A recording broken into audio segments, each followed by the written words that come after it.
I'm mindful that time is ticking and we probably all booked for about 10 o'clock. Are you okay that we knock off by 10? Yeah. So that we do it short, sharp and shiny? Yeah? Alright. Cool. So what I did is I prepared a sheet here. So if you could kindly take one and just distribute it to the rest. This is just to get our hands dirty first. I like to really use this as an opportunity to workshop it and straight away apply it. First things first, at the top you see mindset check. I always love to start with a piece of mindset because any process, any methodology, any skill that you try to develop, it really is underpinned by your attitude first, how you think about it. Like for example, if I think that sales is a dirty word, I will refrain from doing anything that I think is coming close to sales. Makes sense, right? So I want to make sure that first of all, because some people may have tried it out and it quite didn't work, challenge yourself to really see like how do you think about inviting people, because sometimes you will find that if you're not very successful inviting, it's because you think about it in a very negative way. So first things first is, instead of reality check, it's a mindset check. Right? So the mindset check sounds like the following. Let's just say that right now in this very room there's a subject matter expert that can do a phenomenal job for one of your dearest clients or friends, right? And it's just you finding an opportunity to connect the two, and you see that this meeting is going to be great because, like Sam, next, for example, Silvana is going to be up, and you see somebody that could really greatly benefit from Silvana. So you think like, well, the best way is to get him in the room so that not only Silvana and him or her can meet, but also learn from the 10 minutes that Silvana is going to present on. So then, well, okay, here's the mindset check, talking now about this in an example. If I invite him and I'm successful, I'm doing this person a service. But if I'm inviting them and I'm not getting anywhere, I'm actually letting this person down. So it's about planting the right seeds in your mind first, because you can only help people to the extent that they actually take you up on the offer. Equally, if you're the best physiotherapist, the best technology wizard, the best accountant or whatever, the best cleaning company, if you're the best in your field, it's only to the extent that you help people to make the decision to invest in your services that you're actually doing them a service. Make sense? So, equally, if you're not inviting them or not successful at inviting them, you're doing them a disservice. So find ways to make it work. This is going to be a way. So I'm going to help you with a way. I'm not saying that it's the only way, it's not the holy grail, but it works for me so far. Right? I encourage you to use this list at least to get traction and get the results that you're after. So for example, if you'd love to get one visitor per week, each week, get that consistency. Some weeks you may have 0, but other weeks you may have 2 or 3, like Chantel did today. Well done. Then it's just about getting this process really nailed. As soon as you have learned to walk, you can run, and you don't need the process, the sheet anymore, because it became second nature. So the first things first, I'd like you to just put a whole raft of people down in the yellow column, just their name. Start there. People that you would love to invite here, but you haven't gotten them here yet. Just put down the names. Tim is at his 3rd one already. Obviously, Matt already killed it with 5, and because he's an overachiever, he's going to add 2 more. Is that an overachiever or an overeater? Well, sometimes they go hand in hand, over and everything. Same with Sam, thanks for that. I think you wanted to have Kriena there. Is she already on there? I already invited her, so I'm not counting her. Okay, well, she hasn't rocked up yet, so please add her. Anyone who you would love to see but who hasn't been yet, please write them on there. I would like you to think about them and put yourself in their shoes about what the most compelling reason would be for them. Not for your sake. It's not like the selling point of BNI business leader is, and you just do it as a standard one for everyone. No, not standard. We're talking about customization here. So the customization is certain people. I'll give you an example. Asanya, or anybody that looks like Asanya, who's super flamboyant, extroverted, very people, gregarious, social butterfly, loves the experience. First thing I would talk to her about is, hey, I've got this great meeting to come to, which is the second one, where you can meet great people and it's a different experience that you haven't seen anywhere else. She would come for that reason, wouldn't you? Yes. Yeah. So flamboyant, social people, gregarious professionals are what I call high eyes. High eyes, they love meeting people. That in itself is a great hook for them to bring them along. Right? So that's that. That's the reason. If that works, stop doing anything else and say, great! Well, the next thing is, you could either come on the 1st or the 8th. Which one of the two would be the best time for you? First. And then they say the 1st, there you go, say, great, what I'll do is I'll just send you the link so you can book in and I'll see you then on the 1st. And you just say the same words in your email. There you go. You get a conditional clause verbally, you then back it up by an email, and you already found the day before they even looked at the website. That's really what it's all about. You need to first verbally get their commitment, and then you put it down in writing. Right? We'll come to that process in a moment. You've thought about them, you resonate with them, you relate to them, and you say exactly the words that they want to hear to make it whet their appetite. Secondly, the first one there, it says catch up for a coffee. David, who I just invited today, who I met on a plane between WA and here, I just said, mate, would be lovely to catch up for a coffee, later on in the new year. He put me up on it. He sent me an email earlier in the year and said, hey, I'm ready for that coffee. I said, great, why don't you come along to this networking event where I can actually expand your professional network, because you're new here, you've only been here for 2 years from UK. Wouldn't it be great to meet some new professionals to extend your professional network? Oh yeah, that's great. So I said, great, let's try 2 things in one. You come to the breakfast and then we have coffee. Great. Right? And that's how it went. Simple, right? So that was a great hook for him to come along. Next one, number 3, solve a problem.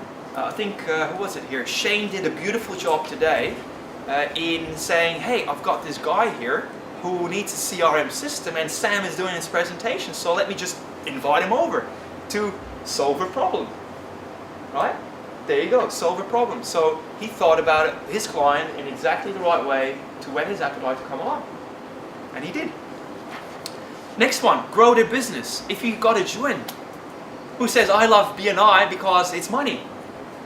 I want to grow my business. I've scaled up from 2 staff to 4 to 6 and now next to 8 and 10. I want more money and BNI is helping me with it.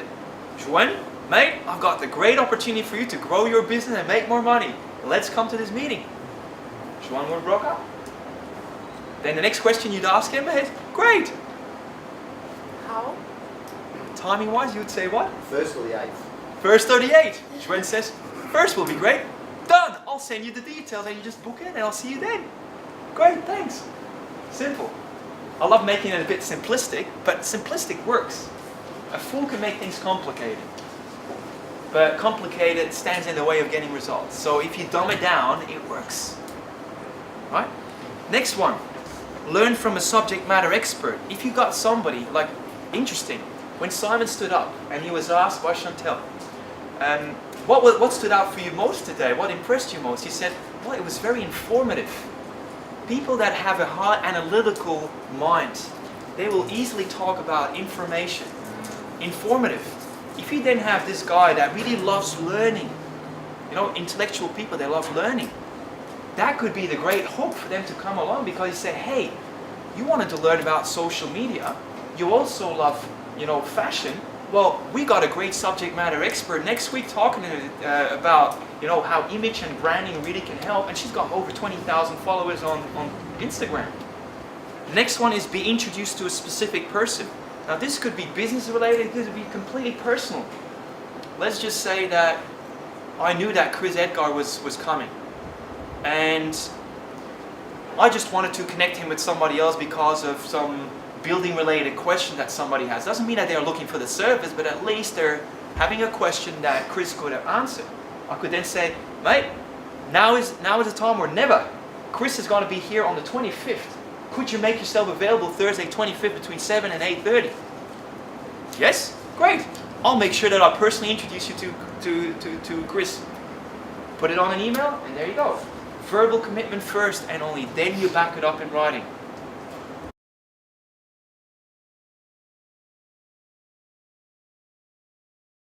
Are we so far good with this? Mm-hmm. Right. Yeah. All right. Let's have a quick roll with this. Matt, One person, and what would be the key reason? I've got one, but he would actually be good for three. Yeah. So what would be the number one? It would be grow their business and make more money. There you go. Perfect. Well done.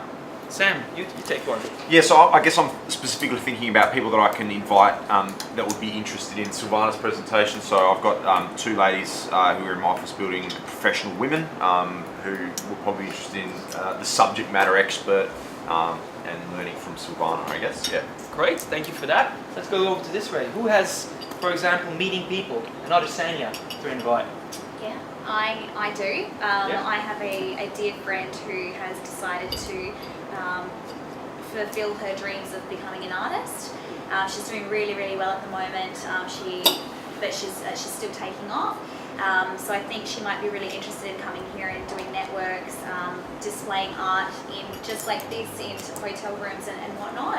And I think I was thinking also from Sam's perspective in regards to Silvana's presentation next week. I think it'll really benefit her in regards to dressing appropriately and how she can sell her art in regards to, because that is her persona, her business card. And I think it'll be her solve the problem would be probably growing, and meeting new people, like-minded people. She's a very vibrant, very lovely girl. So, okay, yeah, good, great. I like the fact how you explained your reasoning. You know, so it's just great. I like this already. This is good. So the next thing now is the why that we now started talking about is the reason why they will come. Let's please just remind us also as to why we invite visitors over. Well, there's two main reasons. More from a chapter's perspective. A, they could apply. Yep. They generate business for people in the room as well. And they generate business for the people in the room, because BNI across the world, 33% of the closed business measured in any chapter, on average, comes from visitors who may not even want to join. Yeah. I got two solid referrals from today who were not visitors that I invited, and they want me to meet with them next week. I just sent a referral out today to a visitor in the room, so it does work. That's it. So it's not us saying to them, hey, why don't you come over to this thing and you can join us then? No. That language, we don't even want to come near. It's just about, hey, let me just help you with any of these reasons to either get in front of the right subject matter expert, help you solve a problem, help you grow your business, help you, just catch up for a coffee and just, expand your network, or just meet other people. Meet a bunch of other great people. I sometimes call, hey, would you love to meet my best referrers in Adelaide? It's like a question that you can hardly say no to, right? Especially if you're looking to grow your business. So I would just once in a while say that. So these are the reasons why they will want to come. And that's just it. It's a casual, just come and try it out. Sometimes you may find that people are a bit eerie-feary about BNI because of past experiences. Who has had that before? Where they say, I've already been to BNI. Yeah. You hear a lot of reasons on how we can counter it. One thing that I've always found that works really well with most people is rather than me telling them about something, when there is, here's the thing, this is almost like a principle that I use in life anywhere. As soon as people have a preconceived idea, most people like to believe that they're right. So if I then almost put my opinion next to it or my own judgment, they will say, but but mine is still better, and they will think to themselves. So what I've learned to do is whenever I see that people have their own idea about something, I say, yeah, sure. And whatever their profession is, let's just say that it's a real estate agent, right? And he says, yeah, I've been to a BNI chapter before and it just didn't whet my appetite at all. It was not professional enough, all of this, blah, blah, blah, blah, blah. I say, great. Well, let me ask you. Fair enough, I respect that. Let me ask you, in real estate, would it be fair to say that you got really great real estate agents, but not that many, and also quite on the other side as well? Okay, so would it be fair to say that for any chapter or any group that meets, there's good ones and there's bad ones? All right, so the only thing that I'm suggesting to you is if you're really looking to grow your business, if that was the key reason, I just suggest you to come along and check this particular chapter, because I personally believe that this could be a good fit. And it's up to you to then decide whether or not it will fly. Yeah. See? So it's about having that sort of coaching, I wouldn't say provocative, but at least respectfully challenging conversation. Where you just ask them, and you just use whatever they're in, say, hey, would it be fair to say that not all are created equal in your profession? Well, guess what? It's the same with BNI chapters. And so I'm just suggesting you, because you said that you're really keen on growing your business, if you're looking for more corporate networks, guess what? I've got a great group of referrals and I'm happy to introduce you to and make it easy on you. But I'm not hung up to it, so you decide, what would you like? So, challenge a little bit. Come back to their main reason. You just told me that was important, and this is just a suggestion of mine out of many that I could give you. And then step back. But it's up to you to decide. You tell me, what would you like? The thing is, as in sales, psychology of selling, which I always come back to. I'm sure that many of you can relate to this. They say the person who is most hung up to the outcome owns the product. So if we try to sell BNI to somebody, but we're emotionally more attached to getting them across than them, we end up having the seat, which means an empty seat. But if we can really appeal to their number one reason, and I'm talking really specifically number one, you don't need three, because the number one will do it in itself. It's like, they call it finding the hot button. It's finding the ultimate need. I try to help you now with 5 different needs that I've identified that most people will fall into either one of them. And I just focus on the one. Now if the one doesn't work, you could question yourself, well, did I really sell the needs well enough? Or was I perhaps a little bit too desperate to have him come across, because your energy then undermines the need. So if you just really have that sort of, here's an opportunity for you, you told me this and here I'm willing to give it to you. At the same time, I'm not hung up to, I'm not fussed, you know, it's up to you to decide. If you don't want to get up at 6 to tap into some of the best networks that I personally have come across, that's fine. Yeah, it's just like doing a little bit of this, right? You need to do it sometimes, especially when people are a bit lazy or just a bit like set in their area, comfortable. I said, let's do it. I would do it respectfully, right? Comfortable. Yeah. And I noticed the more comfortable I am, the more they want it. Yeah. I had that same thing with someone reacted to the fact that it was a breakfast. She lives on South Terrace. I'm like, if only you knew how early I have to get up because of where I live, near the Barossa Valley. But you're all living on South Terrace and the time bothers you. Like, that tells me everything about how much money you want to do. Yeah. We don't want those people in a chapter anyways, whatever. You know what? To her, I would say, you know what? It sounds like you're very comfortable, and you know what? Yeah. I think it wouldn't even work for you there. I would say it that way. I would just like shove it down a little bit. Now guys, I'm mindful of time. How are you with this? Is this okay? You've got some tools that you can help. That will help you get Definitely, business. Bram. Yeah? I liked it. Alright, so mindset check first. First step is what? You first want to get a Verbal commitment. verbal commitment, yes. Yeah. Second thing is then back it up in writing, an email. That's right. And that's it. I appreciate your time. Fantastic.